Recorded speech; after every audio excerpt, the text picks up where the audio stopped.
কর্মকর্তাবৃন্দ, বেসামরিক কর্মকর্তাবৃন্দ এবং উপস্থিত প্রিন্ট ও ইলেকট্রনিক মিডিয়া সাংবাদিক, আসসালামু আলাইকুম। আপনারা ইতিমধ্যে অবগত আছেন যে শ্রীলঙ্কায় ঘটে যাওয়া সাম্প্রতিক ঘূর্ণিঝড় ডিটওয়ার প্রভাবে সৃষ্ট আকস্মিক বন্যা ও ভূমিধসে এখন পর্যন্ত ৩৩৪ জন নিহত এবং কমপক্ষে ২০০ জন নিখোঁজ রয়েছে।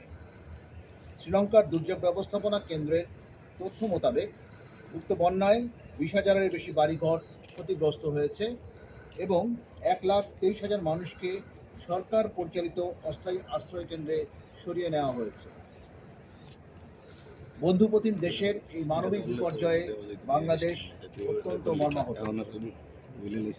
এহেন পরিস্থিতিতে দেশটির সরকার শ্রীলঙ্কায় জরুরি অবস্থা জারি করার পাশাপাশি আন্তর্জাতিক মহলের কাছে সহায়তার আবেদন জানিয়েছে। শ্রীলঙ্কার পররাষ্ট্র মন্ত্রণালয় কলম্বোস্থ বাংলাদেশ হাইকমিশনকে জরুরি ভিত্তিতে খাদ্য, ঔষধ সামগ্রী ও অন্যান্য ত্রাণ সামগ্রী প্রেরণের জন্য অনুরোধ জানিয়েছে। মাননীয় প্রধান উপদেষ্টার নির্দেশক্রমে পররাষ্ট্র মন্ত্রণালয়ের সমন্বয়ের মাধ্যমে সশস্ত্র বাহিনী বিভাগের সার্বিক তত্ত্বাবধানে ঘূর্ণিঝড় ডিটওয়ার আকস্মিক দুর্যোগ মোকাবেলায় শ্রীলঙ্কার জনগণের জন্য বাংলাদেশ সরকারের পক্ষ থেকে জরুরি মানবিক সহায়তা প্রদানের জন্য উদ্যোগ গ্রহণ করা হয়েছে।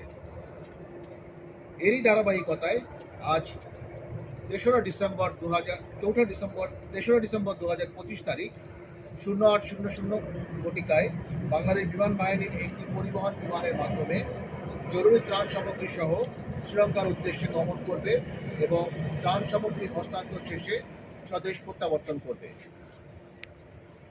অদ্য প্রেরণকৃত সর্বমোট 10 টন ত্রাণ সামগ্রীর মধ্যে রয়েছে তাঁবু 450 কেজি, শুকনো খাবার 7,400 কেজি, মশারি 767 KG, torch light, gumboot, vest, hand gloves, rescue helmet 80 KG, ঔষধ 530 কেজি।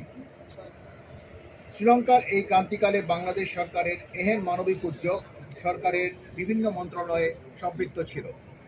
মহতী উদ্যোগের অংশীদার প্রধান উপদেষ্টার কার্যালয়, পররাষ্ট্র মন্ত্রণালয়, দুর্যোগ ব্যবস্থাপনা ও ত্রাণ মন্ত্রণালয় এবং স্বাস্থ্য ও পরিবার কল্যাণ মন্ত্রণালয়ের প্রতি সশস্ত্র বাহিনী বিভাগ আন্তরিক ধন্যবাদ জ্ঞাপন করছে। বাংলাদেশ সশস্ত্র বাহিনী বিশ্বাস করে যে বাংলাদেশ সরকার কর্তৃক প্রেরিত এই মানবিক সহায়তা শ্রীলঙ্কায় সৃষ্ট আকস্মিক বন্যা ও ভূমিধসে ক্ষতিগ্রস্ত জনগণের দুর্যোগ কমিয়ে আনতে সাহায্য করবে।